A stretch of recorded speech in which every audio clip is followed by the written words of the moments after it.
ওনার যেটাই বিশ্বাস থাকুক, যার প্রতি ভালোবাসা থাকুক, কোনো লোভ থেকে করতেন না, নিজের বিশ্বাস থেকে করতেন। তার হাসিটাই ছিল ওনার একটা সিগনেচারের মতো। প্রথমে শহীদ মিনারের পাশে থাকতাম, তারপর ফুলা রোডে, দুইবার ওনার পাশে আমি থাকতাম। তো স্যারকে যখনই দেখতাম উনি এমন একটা হাসি দিতেন, মানে মন জোড়ানো একটা হাসি দিতেন। আমার কাছে মনে হচ্ছে কারো আত্মা খুব পরিষ্কার না হলে, কারো হৃদয় খুব বিশুদ্ধ না হলে এভাবে হাসা যায় না। আর হাসিটাই ছিল ওনার একটা সিগনেচারের মতো। স্যার অসম্ভব জ্ঞানী মানুষ ছিলেন, প্রচন্ড জনপ্রিয় একজন শিক্ষক ছিলেন।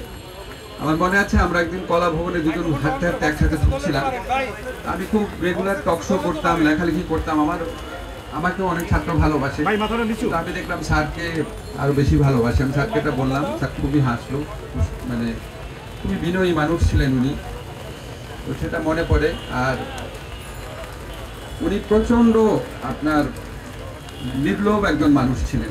ওনারও রাজনৈতিক বিশ্বাস ছিল, স্যারের সাথে আমার রাজনৈতিক বিশ্বাস নিয়ে পার্থক্য ছিল।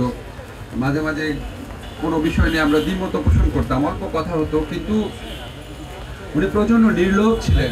ওনার যেটাই বিশ্বাস থাকুক, যার প্রতি ভালোবাসা থাকুক, কোনো লোভ থেকে করতেন না, নিজের বিশ্বাস থেকে করতেন। এই জন্য ওনাকে সবাই ভালোবাসতো, সব মানুষ ভালোবাসতো, বিভিন্ন মত পথের মানুষ ভালোবাসতো।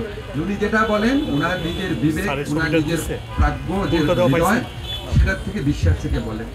উনি অনেক বড় লেখক ছিলেন, অনেক বড় চিত্র সমালোচক ছিলেন, এবং ওনার একটা অসাধারণ গুণ ছিল, উনি প্রচণ্ডভাবে নতুন যারা লেখক আছে বা নতুন যারা আপনার অন্যান্য ক্ষেত্রে জানি না, আমি লেখকের ক্ষেত্রে জানি, লেখকদের প্রচণ্ড সাপোর্ট করতেন।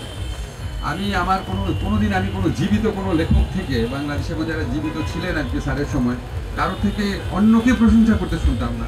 উনি নিজের থেকে বলতো যে তোমার এই লেখাটা পড়েছি, এটা খুব ভালো হয়েছে, এরকম হয়েছে। তো এরকম একটা অসাধারণ হৃদয়ের বড় মানুষ উনি। আমি জানি না, আমি যখন প্রথম লাইব্রেরি শুনলাম, আমি যোগাযোগ করেছিলাম ওখানে, স্বামী ভাই আমাকে বললো যে বাঁচার সম্ভাবনা খুব কম।